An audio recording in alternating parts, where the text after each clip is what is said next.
ಜಯತಿ ಪರಾಶರಸೂನುಃ ಸತ್ಯವತಿ ಹೃದಯ ನಂದನೋ ವ್ಯಾಸಃ ಯಸ್ಯ ಆಸ್ಯ ಕಮಲಗಲಿತಂ ವಾङ्ಮಯಮೃತಂ ಜಗದ್ವಿಪತಿ ಭುಜಗಭೋಗಾಭಮೃದ್ಯಮ್ಯ ಹೃದ್ಯಂ ನಿಜಭುಜಂ ದಕ್ಷಿಣಂ ಲಕ್ಷಣಾಢ್ಯಂ ಲಲಿತಮುದ್ರಿಕ್ತ ವಿಜ್ಞಾನಮುದ್ರಂ ಭಜ ಭಜ ಅನಂತಮಿತ್ಯಾಲಪಂತಂ ಪ್ರಣತವಾನ್ ಪ್ರಾಣಿನಾಂ ಪ್ರಾಣಭೂತಂ ಪ್ರಣತಿಭಿಃ ಪ್ರೀಣಯೇ ಪೂರ್ಣಬೋಧಂ ಭವದವೋಷ್ಣೇನ ತಾತಪ್ಯಮಾನಾನ್ ಭುವಿ ಪರಂ ನಾತಮಪ್ರೇಕ್ಷಮಾಣಾನ್ ಭುವನಮಾನ್ಯೇನ ಚ ಅನ್ಯೇನ ದೋಷ್ಣಾ ಭವತು ಭೀರ್ಮಾ ಇತಿ ನಃ ಸಾಂತ್ವಯಂತಂ ಪ್ರಣತವಾನ್ ಪ್ರಾಣಿನಾಂ ಪ್ರಾಣಭೂತಂ ಪ್ರಣತಿಭಿಃ ಪ್ರೀಣಯೇ ಪೂರ್ಣಬೋಧಂ ಜನ್ಮಾದ್ಯಸ್ಯ ಯತೋನ್ಮಯಾದಿತರತಶ್ಚಾರ್ತೇಷ್ವವಿಘ್ನಸ್ವರಾಟ್ ತೇನೇ ಬ್ರಹ್ಮಹೃದಾಯ ಆದಿಕವಯೇ ಮುಹ್ಯಂತಿ ಯಂ ಸೂರಯಃ ತೇಜೋ ವಾರಿಮೃದಾಂ ಯಥಾ ವಿನಿಮಯೋ ಯತ್ರ ತ್ರಿಸರ್ಗೋ ಮೃಷಾ ಧಾಮ್ನಾ ಸ್ವೇನ ಸದಾ ನಿರಸ್ತಕುಹಕಂ ಸತ್ಯಂ ಪರಂ ಧೀಮಹಿ ನಾರಾಯಣಂ ನಮಸ್ಕೃತ್ಯ ನರಂಚೈವ ನರೋತ್ತಮಂ ದೇವೀಂ ಸರಸ್ವತೀಂ ವ್ಯಾಸಂ ತಥೋ ಜಯಮುದ್ದಿಗಂತಮುದೀರಯೇ.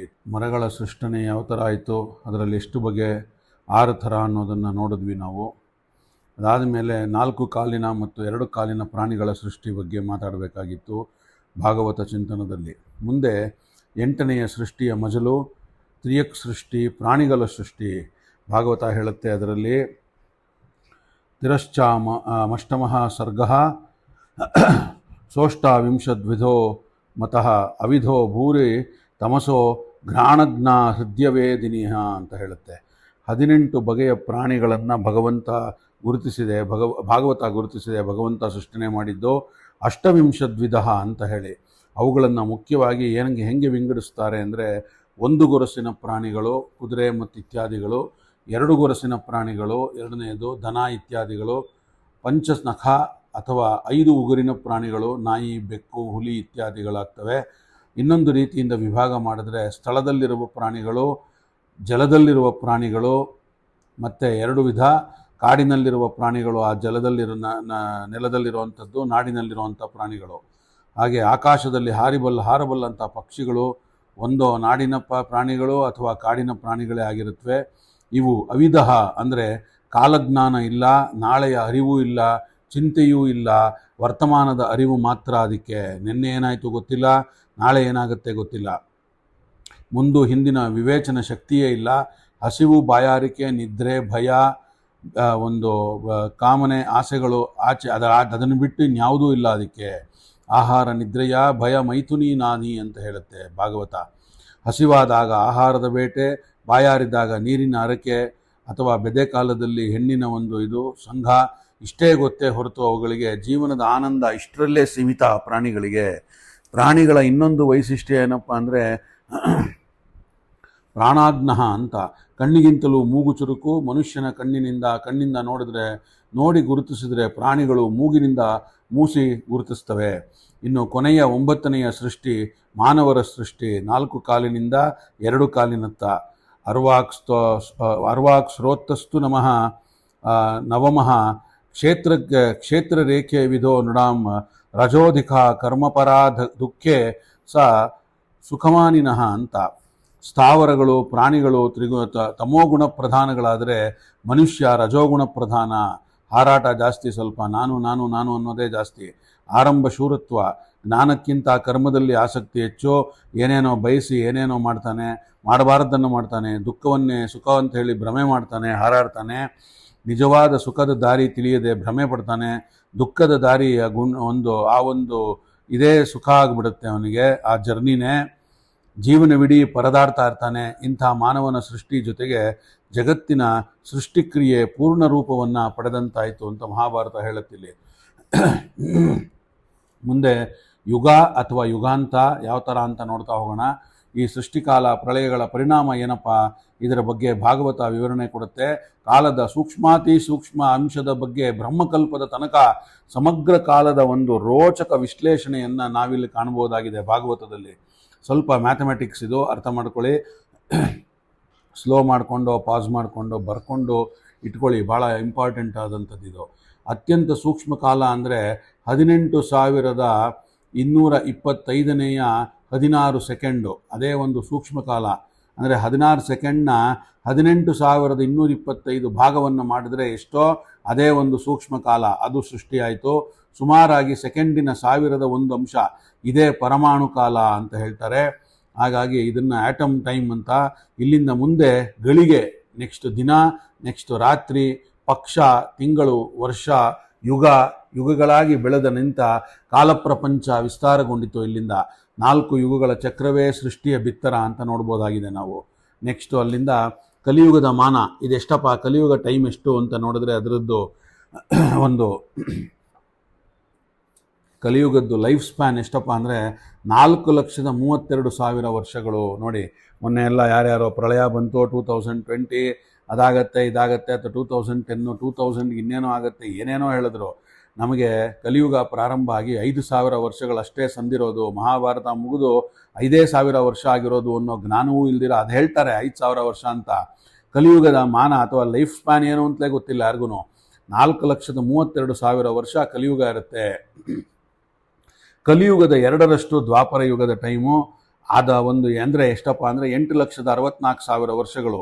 ಕಲಿಯುಗದ 3ರಷ್ಟು ತ್ರೇತಾಯುಗ, ಅದೆಷ್ಟು 12,96,000 ವರ್ಷಗಳು. ಕಲಿಯುಗದ 4ರಷ್ಟು ಕೃತಿಯುಗ, 17,28,000 ವರ್ಷಗಳು. ಹೀಗೆ ಪರಸ್ಪರ ಯುಗ ಪ್ರಮಾಣ 4, 3, 2, 1 ಅಂದರೆ 4:3:2:1.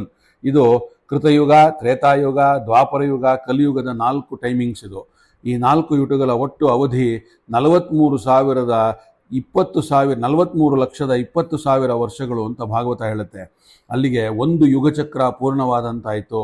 ಇದು ಈ ಚತುರ್ಯುಗಗಳು 1,000 ಬಾರಿ ಆವೃತ್ತಿಗೊಂಡಾಗ 1,000 ಟೈಮ್ಸ್ ಈ ಥರ ಆಗಬೇಕು. ಒಂದು ಸತಿ ಅಲ್ಲ, ಒಂದು ಸತಿ ಆದರೆ ಒಂದು ಬರೀ ಕಲ್ಪ ಅಷ್ಟೇ ಇದು. ಹಾಗಾಗಿ ಇದು ಆವೃತ್ತಿಗೊಂಡಾಗ 1,000 ಬಾರಿ ಆವೃತ್ತಿಗೊಂಡಾಗ ಚತುರ್ಮುಖ ಬ್ರಹ್ಮನ ಒಂದು ದಿನ. ಅರ್ಥ ಮಾಡ್ಕೊಳ್ಳಿ, ಇಂಪಾರ್ಟೆಂಟ್ ಅನ್ನೋಂಥದ್ದು ಇದು. 4,43,20,000 ವರ್ಷಗಳು ಆದರೆ ಎಷ್ಟಾಗತ್ತೆ, ಅದು ಒಂದು ಯುಗಚಕ್ರ ಪೂರ್ಣ ಆಗುತ್ತೆ. ಅಂಥ ಯುಗಚಕ್ರ 1,000 ಟೈಮ್ಸ್ ರಿಪೀಟ್ ಆದಮೇಲೆ ಆದರೆ ಬ್ರಹ್ಮನ, ಚತುರ್ಮುಖ ಬ್ರಹ್ಮನ ಒಂದು ದಿನ ಅದು. ಇದು ಈ ಭೂಮಿಯ ಆಯಸ್ಸು ಕೂಡ. ಇದು ಏನಾಗುತ್ತೆ, ಅದು ದೊಡ್ಡ ಮಹಾಪ್ರಳಯ ಅದು. ಹಾಗಾಗಿ ಮಹಾಪ್ರಳಯ ಅಂದರೆ ಭೂಮಿ ಅಳಿಸೋಗುತ್ತೆ, ಮತ್ತು ಹೊಸ ಇನ್ನೊಂದು ಭೂಮಿ, ಇನ್ನೊಂದು ಯುಗ, ಇನ್ನೊಂದು ಸೃಷ್ಟಿಯಾಗತ್ತೆ. ಹಾಗೆ ಇದು ಭೂಮಿಯ ಆಯಸ್ಸು. ಇಲ್ಲಿಂದ ಮುಂದೆ ಪ್ರಳಯ. ಇದರಂತೆ ಈ ನೆಲದ ಆಯಸ್ಸು 432 ಕೋಟಿ ವರ್ಷಗಳು. ಇದನ್ನು ಒಂದು ಕಲ್ಪಕಾಲ ಅಂತ ಕರೀತಾರೆ. ಇದು ಒಂದು ಕಲ್ಪ. ಇದು ಒಂದು ಕಲ್ಪದಲ್ಲಿ 14 ಮನ್ವಂತರಗಳು. ಅರ್ಥ ಮಾಡ್ಕೊಳ್ಳಿ, ತುಂಬ ಡೀಪ್ ಆದಂಥ ಕ್ಯಾಲ್ಕುಲೇಷನ್, ಆಧ್ಯಾತ್ಮದ ಕ್ಯಾಲ್ಕುಲೇಷನ್ ಇದು.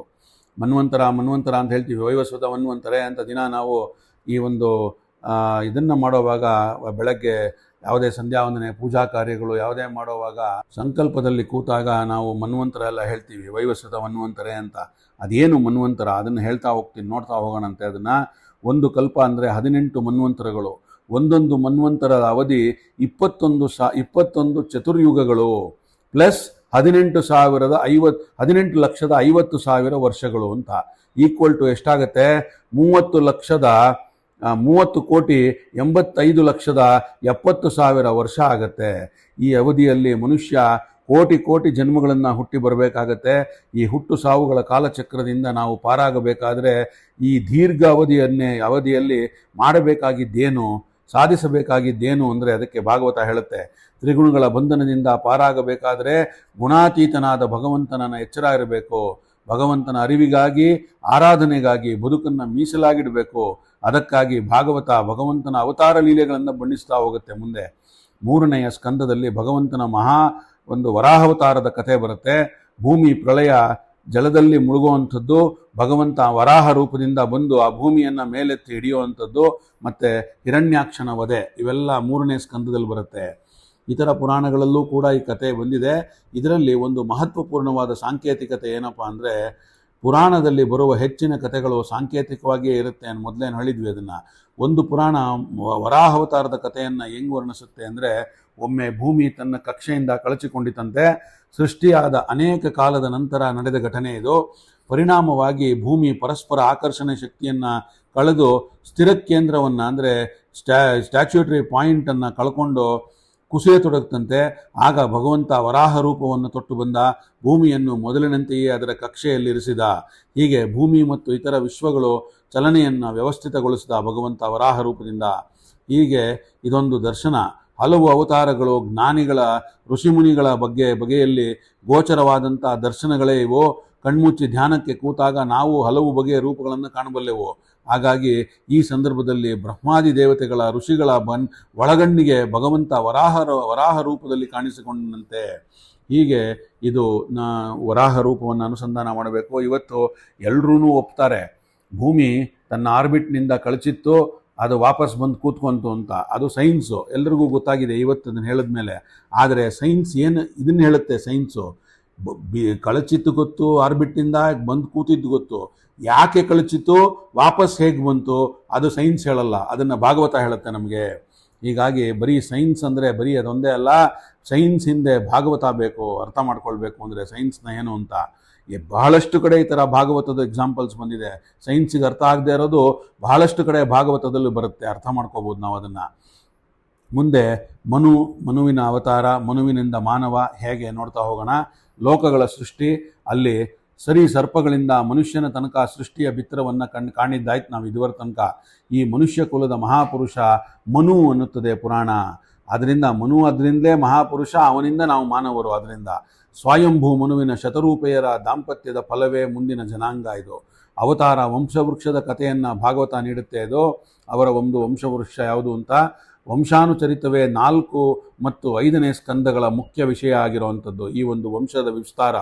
ಮನುವಿಗೆ 2 ಗಂಡು ಮಕ್ಕಳು, ಪ್ರಿಯವ್ರತ ಮತ್ತು ಉತ್ಥಾನಪಾದ. 3 ಹೆಣ್ಣು ಮಕ್ಕಳು, ಆಕೂತಿ, ದೇವಹೂತಿ ಮತ್ತು ಪ್ರಸೂತಿ. ಸ್ವಲ್ಪ ಹೆಸರುಗಳು ಜಾಸ್ತಿ, ಜ್ಞಾಪಕ ಇಟ್ಕೊಳ್ಳೋದು, ಬೇಕಾದರೆ ನೀವು ಅದನ್ನು ನೋಟ್ಸ್ ಥರ ಮಾಡ್ಕೋಬೋದು. ಆಕೂತಿ ರುಚಿ ಮಹರ್ಷಿಯ ಪತ್ನಿ, ದೇವಹೂತಿ ಕದರ್ಮ ಮುನಿಯ ಪತ್ನಿ, ಪ್ರಸೂತಿ ದಕ್ಷ ಪ್ರಜಾಪತಿಯ ಪತ್ನಿ. ಇವರುಗಳೇ ನಮ್ಮ ಮುಂದಿನ ಮುಂದೆ ಜನಾಂಗವನ್ನು ಬೆಳೆಸಿದಂಥವ್ರು ಇವರುಗಳೇ ಆದಿಯಲ್ಲಿ. ಈ 3 ದಾಂಪತ್ಯ ಮತ್ತೆ ಪುನಃ ದೈವಿ ಅವತಾರಗಳು ಶುರುವಾಯ್ತಿಲ್ಲಿ. ರುಚಿ ಮತ್ತು ಆಕೂತಿಯರ ದಾಂಪತ್ಯದ ಫಲವಾಗಿ ಯಜ್ಞ ಅಂತ ನಾವೀಗ ಹೇಳ್ತೀವಿ. ಯಜ್ಞೋ ಯಜ್ಞಪತಿರ್ ಯಜ್ಞ, ಯಜ್ಞಾಂಗೋ ಯಜ್ಞವಾಹನ ಅಂತ. ಯಜ್ಞ ಅಂದರೆ ಭಗವಂತನ ಹೆಸರದು ಅಂತ ನೋಡಿದ್ದೇವೆ ನಾವು ವಿಷ್ಣು ಸಹಸ್ರನಾಮ ನೋಡುವಾಗ. ಅದರ ಫಲವಾಗಿ ಯಜ್ಞನಾಮಕವಾದ ಭಗವಂತನ ಅವತಾರ ಆಯ್ತಲ್ಲಿ ಅವರಿಬ್ಬರಲ್ಲಿ, ಆಕೂತಿ ಮತ್ತು ರುಚಿಯಲ್ಲಿ. ಈ ಯಜ್ಞರೂಪಿ ಭಗವಂತ 14 ಮಂದಿ ಇಂದ್ರರಲ್ಲಿ ಒಬ್ಬ. ಈ ಮೊಮ್ಮಗನ ಅನುಗ್ರಹದಿಂದಲೇ ಸ್ವಯಂಭೂ ಮನು ಈಶಾವಾಸ್ಯ ಅಂತ ಪ್ರಸಿದ್ಧವಾದ ಯಾಜ್ಞೇಯ ಮಂತ್ರೋಪನಿಷತ್ತನ್ನು ಕಂಡುಕೊಂಡ. ಈಶಾವಾಸ್ಯ ಉಪನಿಷತ್ತು ಅಥವಾ ಯಾಜ್ಞೇಯ ಉಪನಿಷತ್ತು, ಇದನ್ನು ಇವರ ಮೊಮ್ಮಗನೇ ಕಂಡುಕೊಂಡಂಥದ್ದು. ಅನುಗ್ರಹದಿಂದ ಸ್ವಯಂಭೂ ಅವನು ಕಂಡುಕೊಂಡ. ನೆಕ್ಸ್ಟು ಕದರ್ಮ ಮತ್ತು ದೇವಹೂತಿಯರಲ್ಲಿ ಇನ್ನೊಂದು ಭಗವಂತನ ಅವತಾರದ ಜನನ. ಇದನ್ನು ನಾವು ನೋಡಿದ್ದೇವೆ. ಸಾಂಖ್ಯಶಾಸ್ತ್ರ ಜ್ಞಾಪಕ ಇರಬೇಕು. ಕಪಿಲ ಸಾಂಖ್ಯ, ಕಪಿಲರೂಪಿ ಭಗವಂತನ ಅವತಾರ ಅಲ್ಲಿ. ಕಪಿಲ ಮುನಿ ನಮಗೆ ಕೊಟ್ಟಂಥ ಅತಿ ದೊಡ್ಡ ಒಂದು ಆಧ್ಯಾತ್ಮ ಸಾಂಖ್ಯ ಆಧ್ಯಾತ್ಮ. ವೇದಾನುಸಾರಿಯಾದಂಥ ಸಾಂಖ್ಯಶಾಸ್ತ್ರವನ್ನು ಜಗತ್ತಿಗೆ ನೀಡಿದ ದೊಡ್ಡ ಜ್ಞಾನಾವತಾರ ಭಗವಂತನದ್ದು. ಇನ್ನೊಬ್ಬ ಕಪಿಲ ಮುನಿಯೂ ಇದ್ದಾನೆ, ಅವನು ಋಷಿಯೇ, ಆದರೆ ಇವನಲ್ಲ. ಇದು ದೇವಹೂತಿಯಲ್ಲಿ ಹುಟ್ಟಿದಂಥ ಕಪಿಲರೂಪಿ ಭಗವಂತ ಆ ಸಾಂಖ್ಯಶಾಸ್ತ್ರವನ್ನು ಮೊದಲು ತಾಯಿಗೆ ಭಗವಂತ ಉಪದೇಶ ಮಾಡಿದ್ದು, ದೇವಹೂತಿಗೆ. ವೇದಾನುಸಾರಿಯಾದ ಈ ಸಾಂಖ್ಯ ದೇವರನ್ನು ಒಪ್ಪಿದರೆ ದೇವರ ಅಸ್ತಿತ್ವವನ್ನು ನಿರಾಕರಿಸುವಂಥ ನಿರೀಶ್ವರ ಸಾಂಖ್ಯ ಇನ್ನೊಂದಿದೆ, ಅದು ಬೇಡ ನಮಗದು. ಅದನ್ನು ಪ್ರಚುರಿತಪಡಿಸಿದ ಮುನಿಯ ಹೆಸರು ಕೂಡ ಕಪಿಲ ಅಂತಲೇ, ಅದನ್ನೇ ಹೇಳಿದ್ದು ನಾನು. ಹಾಗಾಗಿ ಅದು ಬೇಡ ನಮಗೆ, ಅದರ ಅನುಭವ, ಅದು ಭಗವದ್ದವತಾರ ಅಲ್ಲ ಅದು ಕೂಡ. ಹಾಗಾಗಿ ಜಗತ್ತನ್ನು ಸಾಂಖ್ಯೆಯ ಮೂಲಕ ವಿವರಿಸುವ ಸಾಂಖ್ಯಶಾಸ್ತ್ರ ಇದು ಶುರುವಾಗಿದ್ದು ಕಪಿಲ ಮುನಿಯಿಂದ, ದೇವಹೂತಿಯಲ್ಲಿ ಹುಟ್ಟಿದಂಥ ಭಗವಂತನ ಅವತಾರದಿಂದ. ಜಗತ್ತಿನ ರಹಸ್ಯವನ್ನು ಗಣಿತದ ಮೂಲಕ ಬಿಡಿಸಿ ಹೊರಟಂಥ ಶಾಸ್ತ್ರ ಇದು. ಮೂಲತಃ ಸಾಂಖ್ಯ ಅಂದರೆ ತತ್ವಜ್ಞಾನ, ಆತ್ಮದ ಅರಿವು. ಅದಕ್ಕೆ ಪೋಷಕವಾದಂಥದ್ದೇ ಆಧ್ಯಾತ್ಮಶಾಸ್ತ್ರ ಅಥವಾ ಸಾಂಖ್ಯಶಾಸ್ತ್ರ. ಸಾಂಖ್ಯೆಯಲ್ಲಿ ಅಧ್ಯಾತ್ಮ ಅಥವಾ ಆಧ್ಯಾತ್ಮದಲ್ಲಿ ಸಂಖ್ಯೆ ಅಂತ ನೋಡ್ಬೇಕು ನಾವು. ಶುದ್ಧಾತ್ಮನ ತತ್ವವಿಜ್ಞಾನಂ ಸಾಂಖ್ಯ ಮಿತ್ಯಭಿಧೇಯತೆ ಅಂತ. ಸಂಖ್ಯಾ ಅಂದರೆ ಬರಿಯ ನಂಬರ್ ಅಲ್ಲಪ್ಪ, ಇದು ಸಮ್ಯಕ್ ಖ್ಯಾತಿ ಅಂತ ತಿಳ್ಕೋಬೇಕು ನಾವು. ಏನಂದರೆ ನಿಜವಾದ ಜ್ಞಾನವನ್ನು ನೀಡುವ ಸಾಧನ ಅದು. ವಸ್ತುತಃ ಶಬ್ದಗಳಿಗಿಂತಲೂ ಖಚಿತವಾದ ಭಾಷಾ ಮಾಧ್ಯಮ ಸಾಂಖ್ಯೆಯ ಭಾಷೆಯೇ ಆಗಿದೆ. ನಾವು ಏನಾದ್ರು ಒಂದು ಭಾಷೆಯಲ್ಲಿ ಏನಾರು ಹೇಳಿದ್ರೆ ಅದು ಕರೆಕ್ಟಾಗೂ ಅರ್ಥ ಆಗ್ಬೋದು, ಅಪರ್ಥವೂ ಆಗ್ಬೋದು. ಮ್ಯಾಥಮೆಟಿಕ್ಸಲ್ಲಿ ನಂಬರಲ್ಲಿ ಹೇಳಿದ್ರೆ ಹಂಗಲ್ಲ ಅಂತ ಹೇಳ್ತಾ ಇರೋವಂಥದ್ದು. ಮಾತಿನ ಮೂಲಕ ಭಾವದ ಸಂವಹನ ಖಚಿತವಾಗಿಲ್ಲ. ಮಾತು ಕೇಳಿದವನಿಗೆ ಒಂದೂವರೆ ಅರ್ಥ ಆಗ್ಬೋದು ಅಥವಾ 2 ಅರ್ಥ ಆಗ್ಬೋದು. ಆದರೆ ಹೇಳಿದವನು ಯಾವ ಅರ್ಥದಲ್ಲಿ ಹೇಳಿದ್ದಾನೋ ಆ ಅರ್ಥ ಕೇಳಿದವರಿಗೆಲ್ಲ ಆಗುತ್ತೆ ಅನ್ನೋ ಗ್ಯಾರಂಟಿನೂ ಇಲ್ಲ. ಅದು ಒಂದೇ ಮಾತನ್ನು ಕೇಳಿದ 10 ಜನ 10 ಬಗೆಯ ಅರ್ಥ ಮಾಡೋದುಂಟು. ಒಬ್ಬೊಬ್ಬರಿಗೆ ಒಂದೊಂದು ಥರದಲ್ಲಿ ಅರ್ಥ ಆಗುತ್ತೆ. ಅವನವನ ಅನುಭವಕ್ಕೆ ಹಿನ್ನೆಲೆಯಲ್ಲಿ ಮಾತಿಗೆ ಒಂಥರ ಖಚಿತವಾದಂಥ ಅರ್ಥ ಆಗುತ್ತೆ. ನೋಡಿ, ಇವಾಗ ಒಂದು ಎಕ್ಸಾಂಪಲ್ ಕೊಡ್ತೀನಿ ನಾನು. ಸೂರ್ಯ ಮುಳುಗಿದ ಅನ್ನೋದಷ್ಟೇ ಒಂದು ಸೆಂಟೆನ್ಸು. ಇದನ್ನು ಯಾರ್ಯಾರು ಯಾವ್ಯಾವ ಥರ ಅರ್ಥ ಮಾಡ್ತಾರೆ ಅಂತ ನೋಡೋಣ. ಸೂರ್ಯ ಮುಳುಗಿದ, ಸೂರ್ಯ ಕಂತಿದ. ಒಂದು ವಾಕ್ಯ ಹಲವರಿಗೆ ಹಲವು ಬಗೆ ಅರ್ಥ ಆಗುತ್ತೆ. ಏನದು? ಪೇಟೆಗೆ ಬಂದ ಹೆಣ್ಮಕ್ಳು ಕತ್ತಲಾಯ್ತು ನಡೀರಿ ಹೋಗೋಣ ಅಂತ ಹೇಳ್ತಾರೆ, ಬೇಗ ಮನೆ ಸೇರಬೇಕು ಅಂತ ಅವ್ರ ಅರ್ಥದಲ್ಲಿ ಆ ಅರ್ಥ ಮಾಡ್ತಾರೆ. ವ್ಯಾಪಾರಿಗಳೇನು ಹೇಳ್ತಾರೆ? ಇನ್ನು ವ್ಯಾಪಾರ ಮುಗಿಸಿ ಅಂಗಡಿ ಮುಚ್ಕೊಂಡು ಒಂದು ಸನ್ನಾಹ ಮಾಡಿ ಮನೆಗೆ ಹೋಗೋಣ ಲೆಕ್ಕಾಚಾರ ರೆಡಿ ಇಟ್ಟು ಅಂತ ಅವ್ರು ಹೇಳ್ತಾರೆ. ಇನ್ನು ಕೆಲವರು ಯುವಕರು ಹೇಳ್ತಾರೆ, ಸಿನಿಮಾದ ಮೊದಲನೇ ಶೋ ಮುಗೀತಪ್ಪ, ಸೆಕೆಂಡ್ ಶೋ ಶುರು ಆಗಬೇಕು ಇನ್ನೇನು ಇವಾಗ ಅಂತ ಹೇಳ್ತಾರೆ. ಸೂರ್ಯ ಮುಳುಗಿತು ಅನ್ನೋ ಒಂದು ಮಾತಿನ ಅರ್ಥ ಇದು. ಹಾಗಾಗಿ ಆ ಒಂದು ಸಿದ್ಧತೆ ತೊಡಗ್ತಾರೆ. ಅದೇ ಮಾತನ್ನು ಕೇಳಿದಂಥ ಒಬ್ಬ ವೈದಿಕ ಏನು ಮಾಡ್ತಾನೆ, ಮಡಿ ಹುಟ್ಟು ಸಂಧ್ಯಾವಂದನೆ ಸಮಯ ಆಯ್ತಪ್ಪ, ಸೂರ್ಯ ಮುಳುಗ್ತಾ ಇದ್ದಾನೆ ಅಂತ ರೆಡಿ ಆಗ್ತಾರೆ. ಇದು ಯಾವುದೂ ಇದರ ಅರ್ಥವಲ್ಲ, ಆದರೆ ಎಲ್ಲವೂ ಇದರ ಅರ್ಥ ಹೌದು ಕೂಡ. ಹೀಗೆ ಭಾಷೆ ಕಿವಿಯಿಂದ ಕಿವಿಗೆ ಹಾರಿದಾಗ ಕರಾರುವಾಕ್ಕಾದ ಅರ್ಥವನ್ನು ಸಂವಹಿಸಿದಂಥ ಬದಲು ನಮ್ಮ ಹಿನ್ನೆಲೆಯಲ್ಲೇ ನಾವು ಬೇರೆ ಬೇರೆ ಅರ್ಥವನ್ನು ಹಚ್ಕೋತಾ ಹೋಗ್ತೀವಿ. ಅದರಿಂದ ಭಾಷೆ ನಮ್ಮ ಭಾವನೆಗಳನ್ನು ಖಚಿತವಾಗಿ ಇನ್ನೊಬ್ಬರಿಗೆ ತಿಳಿಸಲು ಸಮರ್ಥ ಆಗೋದಿಲ್ಲ. ಆಗಲೂಬೋದು, ಆಗದೇನೂ ಇರ್ಬೋದು, ಡೌಟ್ಫುಲ್ಲು. ಹೀಗೆ ಒಂದು ದ್ರಾಕ್ಷಿ ತಿನ್ನದವನೊಬ್ಬ ಅದರ ರುಚಿ ಹೇಗೆ ಅಂತ ಕೇಳಿದರೆ ಯಾವ ಭಾಷೆಯಿಂದ ಹೇಳಕ್ಕೆ ಸಾಧ್ಯ? ನಾವು ಭಾಷೆಗೆ ಅದರಿಂದಾನೇ ಹೇಳೋದು. ನಾವು ಲಿಮಿಟೇಷನ್ಸ್ ಇದೆ. ನಾವು ಬೇಕಾದರೆ ಏನು ಹೇಳ್ಬೋದು, ಹೇಗಿದೆ ದ್ರಾಕ್ಷಿ ಅಂತ ಹೇಳೋಕ್ಕಾಗಲ್ಲ. ಹೇಗಿಲ್ಲ ದ್ರಾಕ್ಷಿ ಅಂತ ಬೇಕಾದ್ರೆ ಹೇಳ್ಬೋದು. ನೀನು ಪೈನಾಪಲ್ ತಿಂದಿದ್ದೀನಪ್ಪ, ಹ್ಞೂ ತಿಂದಿದ್ದೀನಿ, ದ್ರಾಕ್ಷಿ ಪೈನಾಪಲ್ ಥರ ಇರಲ್ಲ ಅಂತ ಹೇಳ್ಬೋದು. ನೀನು ಆರೆಂಜ್ ತಿಂದಿದ್ಯಾ? ಹ್ಞೂ ತಿಂದಿದ್ದೀನಿ, ದ್ರಾಕ್ಷಿ ಆರೆಂಜ್ ಥರ ಇರಲ್ಲ ಅಂತ ಹೇಳ್ಬೋದು ಅಷ್ಟೇ ಹೊರತು ದ್ರಾಕ್ಷಿ ಯಾವ ಥರ ಇದೆ ಅಂತ ಹೇಳೋಕ್ಕೆ ಆಗಲ್ಲ. ಏನು ಹೇಳ್ಬೋದು ಕೊನೆಗೆ? ಯಾಕಪ್ಪ ನಮ್ಗೆ ತೊಂದರೆ ಕೊಡ್ತೀಯ, ಸುಮ್ಮನೆ ಒಂದು ದ್ರಾಕ್ಷಿ ಬಾಯಿಗೆ ಹಾಕ್ಕೊಂಡು ನೀನೇ ರುಚಿ ಸೌದು ಬಿಡು ಅಂತ ಹೇಳ್ಬೋದು ಅಷ್ಟೇ. ಕೇಳಿ ತಿಳಿಯೋದು ಸಾಧ್ಯವಿಲ್ಲ. ಅದು ತಿಂದು ತಿಳಿಬೇಕು, ಅನುಭವಿಸಿ ತಿಳಿಬೇಕಷ್ಟೇ. ನಮ್ಮ ಅನುಭವವನ್ನು ತಿಳಿಸ್ಲಿಕ್ಕೆ ಯಾವ ಭಾಷೆಯೂ ಸಮರ್ಥ ಅಲ್ಲ. ಹಾಗಾಗಿ ಅನುಭವಕ್ಕೆ ಭಾಷೆನೇ ಇಲ್ಲ. ತುಂಬ ದುಃಖ ಆಯಿತು ಅಂದರೆ ಮಾತಿನಲ್ಲಿ ಹೇಳೋದಕ್ಕಾಗೋದಿಲ್ಲ, ಕಣ್ಣಲ್ಲಿ ಗಳಗಳ ಅಂತ ನೀರು ಬಂದುಬಿಡುತ್ತೆ. ಸಂತೋಷವಾಯಿತು ಭಾಷಣ ಕೇಳಿ ಅಥವಾ ಇನ್ನೇನೋ ಪ್ರವಚನ ಕೇಳಿ, ಅದರಿಂದ ಅದನ್ನು ಹೇಗೆ ಹೇಳೋದು ಅದಕ್ಕೂ ಗೊತ್ತಿಲ್ಲ. ನಮಗೆ ಆನಂದ ಬಾಷ್ಪ ಕಣ್ಣಲ್ಲಿ ನೀರು ಬಂದುಬಿಡುತ್ತೆ. ಹಾ ಹಾ ಅಂತೀವಿ, ಹಿ ಅಂತೀವಿ. ಭಾಷೆ ಸೋತ ಕಡೆ ಈ ಫಿಲ್ಲರ್ಸ್ನ ಹಾಕ್ತೀವಿ ನಾವು. ನಗು ಬಂದಾಗ ನಗೋದು ಹೆಂಗೆ ಖುಷಿ ಆಯಿತು ಅಂತ ಹಾ ಹಾ ಹಾ ಹಾ ಅಂತ ನಗ್ತೀವಿ, ಪಕ್ಷಿಗಳಂತೆ ಕಿರ್ಚ್ಕೋತೀವಿ. ಅದರಿಂದ ಭಾಷೆಯ ಮೂಲಕ ಭಾವನೆಗಳನ್ನು ತಿಳಿ ಹೇಳುವಂಥದ್ದು ಅಸಾಧ್ಯ. ಇದು ಪ್ರಾಚೀನರು ನಿರ್ಧಾರ ಮಾಡಿದ್ರು ಈ ಥರ. ಅದಕ್ಕಾಗಿ ಅವರು ಸಂಖ್ಯೆಯ ಭಾಷೆಯನ್ನು, ಸಾಂಖ್ಯವನ್ನು ಬಳಸಿದರು. ಶಬ್ದಗಳಿಗಿಂತ ಇದು ಹೆಚ್ಚು ಅನುಕೂಲ, ಹೆಚ್ಚು ಕರಾರುವಾಕ್ಕು, ಆ್ಯಕ್ಯುರೇಟು. 2+2 ಅಂದರೆ ಯಾವ ಭಾಷೆಯಲ್ಲಿ ಯಾರಿಗೆ ಹೇಳಿದ್ರು ಅದು 4 ಅದು 5 ಆಗೋಕ್ಕಾಗಲ್ಲ. ಇದು ಜಗತ್ತಿನ ಯಾವ ಭಾಷೆಯೂ ಅರ್ಥ ಆಗುತ್ತೆ. ಒಬ್ಬೊಬ್ಬನಿಗೆ ಒಂದೊಂದು ಉತ್ತರ ಬರೋದು ಸಾಧ್ಯವೇ ಇಲ್ಲ ಇಲ್ಲಿ. ಇದು ಭಾಷೆಯನ್ನು ಮೀರಿದಂಥ ಜ್ಞಾನ, ಆ್ಯಕ್ಯುರೇಟ್ ಆದ ಜ್ಞಾನ ಇದು. ಇದೇ ಜ್ಞಾನ ನಿಯಮಕ್ಕೆ ಸರಿಯಾದ ಮಾಧ್ಯಮ ಅಂತ ಹೇಳಿ ಕಪಿಲ ಮಹರ್ಷಿ ಇದನ್ನು ಹೇಳಿದ್ದು. ನ್ಯೂಮರಾಲಜಿ ಇದೇ ಸಾಂಖ್ಯೆ. ಈ ಸಂಖ್ಯಾಶಾಸ್ತ್ರವನ್ನು ಮೊದಲು ಆವಿಷ್ಕರಿಸಿದವನು ಭಗವಂತ ಕಪಿಲ ಮುನಿದೇವ. ಇದನ್ನು ಮೊದಲು ಆತ ಉಪದೇಶ ಮಾಡಿದ್ದು ತನ್ನ ತಾಯಿಯಾದಂಥ ದೇವಹೂತಿಗೆ. ತಾಯಿ ಕೇಳಿದ್ಲು, ಈ ಸಂಸಾರ, ಈ ಬಾಂಧವ್ಯ, ಈ ಮೋಹ, ಆಚೆಗಿರುವಂಥ ಸತ್ಯ ಯಾವುದಪ್ಪ, ಬಿಡುಗಡೆಯ ದಾರಿ ಯಾವುದು? ಕಪಿಲ ಮುನಿ ತಾಯಿಗೆ ಏನು ಉತ್ತರಿಸ್ತಾನೆ ಅಂದರೆ, ಚೇತಃ ಕಲ್ವಿಸ್ಯ ಬಂಧಾಯ ಮುಕ್ತಯೇ ಚಾತ್ಮನೋ ಮತಂ ಗುಣೇಶು ಸಕ್ತಂ ಬಂಧಾಯ ಹೃತ್ಯದುಕ್ತಂ ವಿಮುಕ್ತಯೇ ಅಂತ. ಸಂಸಾರದ ಬಂಧನ, ಬಿಡುಗಡೆ ಎಲ್ಲವೂ ಮನಸ್ಸಿನ ಕಲ್ಪನಾಸ್ಥಾರಗಳು. ಸಂಸಾರಕ್ಕೂ ಮನಸ್ಸೇ ಕಾರಣ, ಬಿಡುಗಡೆಗೂ ಮನಸ್ಸೇ ಕಾರಣ. ಮನಯೇವ ಮನುಷ್ಯಾಣಂ ಕಾರಣಂ ಬಂಧ ಮೋಕ್ಷಯೋಹೋ. ಗೀತೆಯಲ್ಲೂ ಇದೇ ಮಾತು ಬಂದಿರುವಂಥದ್ದು. ಆತ್ಮೈವ ಹ್ಯಾತ್ಮನೋ ಬಂಧುರಾತ್ಮೈವ ರಿಪುರಾತ್ಮನಃ ಅಂತ ಗೀತೆಯಲ್ಲಿ ಭಗವಂತ ಹೇಳಿದ್ದು. ಗೀತೆಯಲ್ಲಿ ಬಂದ ಆತ್ಮ ಅಂದರೂ ಮನಸ್ಸೇ. ನಮಗೆ ನಮ್ಮ ಮನಸ್ಸೇ ಬಂಧು, ಮನಸ್ಸೇ ಶತ್ರು. ಬಂಧನ ಬಿಡುಗಡೆ ಹೊರಗಿನಿಂದ ಬರುವಂಥದ್ದಲ್ಲಪ್ಪ, ಒಳಗೆ ಇದೆ, ಮನಸ್ಸಿನಲ್ಲಿಯೇ ಇದೆ ಅಂತ ಕಪಿಲ ಮುನಿ ನಮಗೆ ಹೇಳ್ತಾ ಇದ್ದಾನೆ. ಅಂದರೆ ದೇವಹೂತಿಗೆ ಹೇಳ್ತಾ ಇದ್ದಾನೆ. ಮನಸ್ಸು ಪ್ರಾಪಂಚ ಸುಖದಲ್ಲಿ ಲೀನವಾಗಿ ಸತ್ಯದ ಅರಿವನ್ನು ಮರೆತು ಪ್ರಪಂಚದಲ್ಲೇ ಮುಳುಗಿದಾಗ ಅದೇ ಬಂಧನವಾಗಿಬಿಡುತ್ತೆ. ಇದರಾಚೆಗೆ ಸತ್ಯದ ಕಡೆಗೆ ಮನಸ್ಸು ತಿರುಗಿದಾಗ, ಪ್ರಪಂಚಕ್ಕೆ ಬೆನ್ನು ಹಾಕಿದಾಗ ಅದೇ ಬಿಡುಗಡೆ ಅಂತ ಹೇಳ್ತಾ ಇದ್ದಾನೆ. ಇಂಥ ಮನಸ್ಸಿನ ಪಾಕಕ್ಕಾಗಿ ಭಗವಂತನ ಆರಾಧನೆ ಮುಖ್ಯ. ಆದರೆ ಬಹಳ ಮಂದಿಗೆ ಈ ಆರಾಧನೆಯ ತಿರುಳೇ ತಿಳಿದಿಲ್ಲ. ಭಾಗವತ ಹೇಳುತ್ತೆ, ಯೋಮಾಂ ಸರ್ವೇಷು ಭೂತೇಷು ಸಂತಮಾತ್ಮನಾಮೀಶ್ವರಂ ಹಿತ್ವಾರ್ಚಾರ್ಯಂ ಭಜತೆ ಮೌಢ್ಯಾತ್ ಭಸ್ಮನ್ಯೇವ ಜಿಹೋತಿ ಸಹ ಅಂತ. ಭಗವಂತ ಎಲ್ಲೆಡೆಯೂ ಇದ್ದಾನೆ, ಎಲ್ಲ ಜೀವಿಗಳಲ್ಲಿಯೂ ಅಂತರ್ಯಾಮಿಯಾಗಿದ್ದಾನೆ. ಭಗವಂತನ ಈ ವಿಶ್ವವ್ಯಾಪ್ತಿಯನ್ನು ಅರಿಯದೆ ಪೀಠದಲ್ಲಿ ತುಂಬ ಎಲ್ಲ ಬಗೆ ಬಗೆಯ ಬೊಂಬೆಗಳನ್ನಿಟ್ಟು ಪೂಜೆ ಮಾಡಿದರೆ ಏನು ಫಲಾನಪ್ಪ? ಬೆಂಕಿಯಲ್ಲಿ ಹೋಮಿಸಿದ ಬದಲು ಬೂದಿಯಲ್ಲಿ ಹೋಮಿಸಿದಂತಾಗಿಬಿಡುತ್ತೆ. ಹಾಗಾದರೆ ಏನು ಒಂದು ಪ್ರಶ್ನೆ ಬರುತ್ತೆ, ಇದು ಕಪಿಲ ಮುನಿ ಹೇಳಿದ್ದಕ್ಕೆ ವಿರುದ್ಧವಾಗಿ ಪ್ರತಿಮಾ ಪೂಜೆ ತಪ್ಪೆ? ಕಪಿಲ ಮುನಿಯ ಆಶಯ ಏನು? ಪ್ರತಿಮೆ ಪೂಜೆ ತಪ್ಪಲ್ಲ, ಆದರೆ ಪ್ರತಿಮೆಯಲ್ಲಿ ಪೂಜೆ ಮಾಡಬೇಕೇ ಹೊರತು ಪ್ರತಿಮೆಯನ್ನೇ ಪೂಜೆ ಮಾಡುವಂಥದ್ದಲ್ಲ. ಪ್ರತಿಮೆಯನ್ನು ದೇವರು ಅಂತ ತಿಳಿಬೇಡಪ್ಪ, ಪ್ರತಿಮೆ ದೇವರಲ್ಲ, ಫೋಟೋ ದೇವರಲ್ಲ, ಅದು ದೇವರ ಪ್ರತಿಮೆ, ದೇವರ ಫೋಟೋ ಅಷ್ಟೇ. ಅದು ಪ್ರತಿಮೆಯೊಳಗೆ ಭಗವಂತನನ್ನು ಕಾಣಬೇಕು, ಅದು ನಿಜವಾದ ಭಕ್ತಿ. ಪ್ರತಿಮೆಯನ್ನು ಭಗವಂತ ಅಂತ ಕಾಣುವಂಥದ್ದಲ್ಲ, ಪ್ರತಿಮೆಯೊಳಗೆ ಭಗವಂತ. ಪ್ರತಿಮೆಯೊಳಗಷ್ಟೇ ದೇವರು ಬಂದಿಯಾಗಿಯೂ ಇಲ್ಲ, ಅವನು ಪ್ರತಿಮೆಯೊಳಗೂ ಇದ್ದಾನೆ, ಹೊರಗೂ ಇದ್ದಾನೆ. ಇಡೀ ವಿಶ್ವವೇ ಭಗವಂತ ಪ್ರತೀಕ ಆಗಿದೆ. ಪೂಜೆಯಲ್ಲಿ ನಮಗೆ ಈ ಎಚ್ಚರ ಬೇಕಾಗಿದೆ. ಹಾಗಾದರೆ ವಿಶ್ವರೂಪನಾದ ಭಗವಂತ ಎಲ್ಲೆಡೆಯೂ ಇದ್ದಾನೆ, ಮತ್ತು ದೇವಾಲಯಕ್ಕೆ ಯಾಕಪ್ಪ ಹೋಗಬೇಕು, ಎಲ್ಲ ಕಡೆನೂ ಇದ್ಮೇಲೆ? ಇದು ಇನ್ನೊಂದು ಕ್ವಶನ್ ಇಂಟೆಲೆಕ್ಚುಯಲ್ಸ್ದು. ಅಲ್ಲಿ ನಾವು ಕಾಣುವಂಥದ್ದು ದೇವರನ್ನಲ್ಲ, ದೇವರ ಪ್ರತಿಮೆಯನ್ನು. ನಿಜ, ಪ್ರತಿಮೆಯನ್ನು ಕಂಡಾಗ ಬಿಂಬದ ನೆನಪು ಜಾಗೃತವಾಗುತ್ತೆ ನಮಗೆ. ಅದಕ್ಕೋಸ್ಕರ ಬೇಕು, ಅದಕ್ಕಾಗಿ ಪ್ರತಿಮೆ ಬೇಕು, ಅದಕ್ಕಾಗಿ ದೇವಾಲಯಗಳು ಬೇಕಾಗಿದೆ ನಮಗೆ.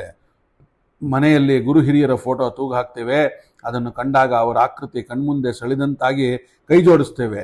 ಹೀಗೆಯೇ ದೇವರ ನೆನಪಾದಾಗ ಪ್ರತಿಮೆಗಳು ನಮಗೆ ನೆನಪಿಸುತ್ತವೆ. ಭಾರತೀಯರ ಈ ಸಂಪ್ರದಾಯವನ್ನು ಆಕ್ಷೇಪ ಮಾಡಿದವರುಂಟು. ಭಾರತೀಯರು ಮೂರ್ತಿ ಪೂಜಕರು. ಸಿಕ್ಕ ಬೊಂಬೆ, ಕಲ್ಲು, ಮಣ್ಣನ್ನೆಲ್ಲ ಪೂಜೆ ಮಾಡ್ತಾರೆ. ಕಲ್ಲಿಗೊಂದು ದೇವರು. ಇದು ಒಂಥರ ಪ್ಯಾಂಥಿಸಮ್ ಆಗೋಯ್ತು, ಪೇಗಿಸಮ್ ಆಗೋಯ್ತು ಎಂದೆಲ್ಲ ಹೇಳೋದಿದ್ದಾರೆ. ಇಂಥವರ ಅಜ್ಞಾನಕ್ಕೆ ನಾವು ಏನು ಮಾಡೋಕ್ಕಾಗಲ್ಲ. We can just pity them ಅಷ್ಟೇ. ಭಾರತೀಯ ಖಂಡನಕ್ಕೂ ಮೂರ್ತಿ ಪೂಜಕರಲ್ಲ, ಖಂಡಿತಕ್ಕೂ ಮೂರ್ತಿ ಪೂಜನೆ ಮಾಡೋದಿಲ್ಲ. ನಾವು ಮೂರ್ತಿಯೊಳಗೆ ಭಗವಂತನ ಪ್ರತೀಕವನ್ನು ಪೂಜೆ ಮಾಡ್ತೀವಿ. ಯಾಕಂದರೆ ಅವರು ಮೂರ್ತಿ ಪೂಜೆ ಮಾಡೋದಿಲ್ಲ, ಬದಲಾಗಿ ಮೂರ್ತಿಯಲ್ಲಿ ದೇವರನ್ನು ಕಾಣ್ತೀವಿ ನಾವು. ಮೂರ್ತಿಯಲ್ಲಿ ದೇವರನ್ನು ಕಾಣೋದು ಬೇರೆ, ಅದೇ ಕರೆಕ್ಟು. ಮೂರ್ತಿನೇ ದೇವರಲ್ಲ ನಮಗೆ. ಹೀಗೆ ಇದನ್ನು ನೋಡ್ತಾ ಆಚಾರ್ಯ ಮಧ್ವರು ಬಾಲ್ಯದಲ್ಲಿ ಏನಾಯಿತು ಅಂದರೆ, ಸನ್ಯಾಸಿಯಾಗಲು ನಿರ್ಧಾರ ಮಾಡಿದಾಗ ತನ್ನ ಪಾಚಕದ ಮನೆಯಲ್ಲಿ ಅವನ್ನು ತೊರೆದು ಹೋಗಬೇಕಾದಾಗ ಅವರು ಮೂಲೆಯ ಒಂದೊಂದು ಕಂಬಕ್ಕೂ ಕಲ್ಲಿಗೂ ನಮಸ್ಕಾರ ಮಾಡಿದರಂತೆ. ಕಲ್ಲಿನಲ್ಲಿ ಕಾಣಬಲ್ಲ ಅವರಿಗೆ ಭಗವಂತ ಕಂಡ, ಕಲ್ಲಿನ ಕಣಕಣದಲ್ಲೂ ಕೂಡ. ಇವರು ತಂದೆ ಕೇಳಿದ್ರು, ಏನಪ್ಪ ಇದು, ಏನು ಮಾಡ್ತಾ ಇದ್ದೀಯಾ ಅಂತ. ಆಚಾರ್ಯ ಮಧ್ವರು ಆ ಒಂದು 8ನೇ ವಯಸ್ಸಿನಲ್ಲಿ ಹೇಳಿದ್ರು. ಅವರು ಮೊದಲನೇ ಬಾರಿ ಹೋದಾಗ, ವಾಪಸ್ ಬರ್ತಾರೆ ಆಮೇಲೆ, ಅದು ಬೇರೆ, ಆಮೇಲೆ ಇನ್ನೊಂದು ಮಗು ಆಗೋವರೆಗೂ. ಆಗ ಹೊರಟಾಗ ಅವ್ರು ಹೇಳ್ತಾರೆ, ನನ್ನ ವಸ್ತುವಿಗೆ ನಾನು ಪೂಜೆ ನಮಸ್ಕಾರ ಮಾಡ್ತಾ ಇದ್ದೀನಿ ಅಂತ. ಅವರಪ್ಪ ಅಂದ್ಕೊಂಡ್ರು, ನಮ್ಮ ಮಗನಿಗೆ ಭಾಳ ಒಳ್ಳೇದಪ್ಪ, ಈಗಲಿಂದಲೇ ನನ್ನ ವಸ್ತು ನಂದು ಅಂತೆಲ್ಲ ಇದೆ, ಮುಂದೆ ಚೆನ್ನಾಗಿ ಸಂಸಾರ ಮಾಡ್ತಾನೆ ಅಂದ್ಕೊಂಡ್ರು. ಆದರೆ ಅವ್ರು ಹೇಳಿದ ಅರ್ಥವೇ ಬೇರೆ. ನೋಡಿ, ಭಾಷಾ ಪ್ರಾಬ್ಲಮ್ ಇಲ್ಲಿ. ಅವರ ತಂದೆಗೆ ಅರ್ಥ ಆದದ್ದೇ ಬೇರೆ. ಹೀಗೆ ಅವ್ರೇನು ಮಾಡಿದ್ರು ಅಂದರೆ, ಅವರಿಗೆ ಆಚಾರ್ಯ ಮಧ್ವರಿಗೆ ಅವರ ಮನೆ ಕಂಬದಲ್ಲೂ, ಕಲ್ಲಿನ ಕಣದಲ್ಲೂ, ಬಾಗಲಲ್ಲೂ, ಹೊಸಿಲಲ್ಲೂ ಭಗವಂತ ಕಂಡ. ಅದಕ್ಕೆ ಅವರು ನಮಸ್ಕಾರ ಮಾಡಿ ಹೋಗಿದ್ದು. ಹೀಗಿರುವಾಗ ನಮಗೆ ಇಂಥ ಅರಿವು ಬಂದಾಗ ಎಲ್ಲವೂ ದೇವಾಲಯವೇ ಆಗುತ್ತೆ. ಇಲ್ಲವಾದರೆ ದೇವಾಲಯಗಳು ಕೂಡ ಬರೀ ಕಲ್ಲೇ ಆಗಿಬಿಡುತ್ತೆ. ನಮಗೆ ಈ ಎಚ್ಚರ ಇರಬೇಕು. ಇದಕ್ಕೋಸ್ಕರವಾಗಿ ದೇವಾಲಯಗಳು ಬೇಕು ನಮಗೆ. ಮನುಷ್ಯ ಈ ರೀತಿಯಲ್ಲಿ ಮೂರ್ತಿ ಪೂಜಕನಾಗಿರಬೇಕು, ಈ ರೀತಿಯಲ್ಲಿ. ಹೀಗೆ ಮುಂದೆ ಬದುಕು ಏನಪ್ಪ ಅಂತ ಕೇಳಿದ್ರೆ, ಭಾಗವತ ಹೇಳುತ್ತೆ, ಬದುಕು ಒಂದು ಸಾವಿನ ಸಿದ್ಧತೆಯಪ್ಪ, ಅರ್ಥ ಮಾಡ್ಕೊ ಅಂತ. ಮನುಷ್ಯ ಬದುಕಲಿಕ್ಕಾಗಿ ಯಾವುದೋ ದಾರಿ ಹಿಡಿತಾನೆ. ಮಾಡಬೇಕಾದದ್ದು, ಮಾಡಬಾರದ್ದು ಎಲ್ಲ ಹಿಡಿತಾನೆ. ಯಾವುದೋ ಉದ್ಯೋಗ, ಯಾವುದೋ ವ್ಯಾಪಾರ, ಎಣಿಸಿದಂತೆ ಲಾಭ ಸಿಗೋದಿಲ್ಲ, ಮೇಲಿಂದ ಮೇಲೆ ನಷ್ಟ, ಸೋಲಿನ ಸರಮಾಲೆ, ಒಂದು ಮೈಯ ತಾಕತ್ತು ಕುಸಿದು ಹೋಗುತ್ತೆ, ವಯಸ್ಸು ಇಳಿಮುಖ ಆಗುತ್ತೆ, ಕೈಯಲ್ಲಿ ಕಾಸಿಲ್ಲ, ಮುದುಕ, ಮನೆಯಲ್ಲಿ ಮೂಲೆ ಹಿಡಿದ ಎಂದಾಗ ಹೆಂಡತಿ ಮಕ್ಕಳಿಗೂ ಸಸಾರ ಆಗುತ್ತೆ. ಶ್ರಿಯ ವಿಹೀನ ಕೃಪಣೋ ಧ್ಯಾಯನ್ನ ಶ್ವಸಿತಿ ಮೂಢರಿಹಿ ತಾತ್ರಪ್ಯ ಜಾತ ನಿರ್ವೇದೋ ಮರಣಾಭಿಮುಖೋ ಗೃಹೆ ಅಂತ. ಒಂದು ಕಾಸು ಕಳೆದುಕೊಂಡು ದೈನ್ಯದ ಬದುಕು ಬಾಳಬೇಕಾಗತ್ತೆ ಮನುಷ್ಯ. ಹಿಂದೆ ವೈಭವದ ದಿನಗಳನ್ನು ನೆನೆಸ್ಕೊಂಡು ನಿಟ್ಟುಸಿರು ಬಿಡ್ತಾನೆ. ಆದರೂ ವಿವೇಕ ಜಾಗೃತವಾಗೋದಿಲ್ಲ, ಭಗವಂತನ ನೆನಪೇ ಆಗೋದಿಲ್ಲ. ಜೀವನದಲ್ಲಿ ವಿರಕ್ತಿ ಮೂಡೋದೇ ಇಲ್ಲ. ಸಾವಿನ ಕಡೆಗೆ ಪ್ರಯಾಣ ಹೊರಟರೂ ಕೂಡ ಜೀವನದ ಮುರಿದ ಕೊಂಬೆಯಲ್ಲಿ ಜೋತು ಬಿದ್ದುಕೊಂಡು ಬದುಕುಗಾಗಿ ಹೆಣಸ್ತಾ ಇರ್ತಾನೆ. ಇನ್ನೂ ಇರಬೇಕು, ಅವನು ಭಾಳ ಆಗಲೇ ನಾಯಿಪಾಡಾಗಿರುತ್ತೆ. ಮನೆಯಿಂದ ಹೊರಗಿಟ್ಟಿರ್ತಾರೆ ಅವನ್ನ, ಯೂಸ್ ಇಲ್ಲ ನೀನು ಅಂತ, ಮಕ್ಕಳು ಹೆಂಡತಿ ಎಲ್ಲ. ಆದರೂ ಕೂಡ ಅವನಿಗೆ ನಾನಿನ್ನೂ ಬದುಕಬೇಕು ಅನ್ನೋ ಆಸೆಯೇ ಇರುತ್ತೆ ಹೊರತು ಭಗವಂತನ ಜಾಗೃತಿ ಆಗೋದೇ ಇಲ್ಲ.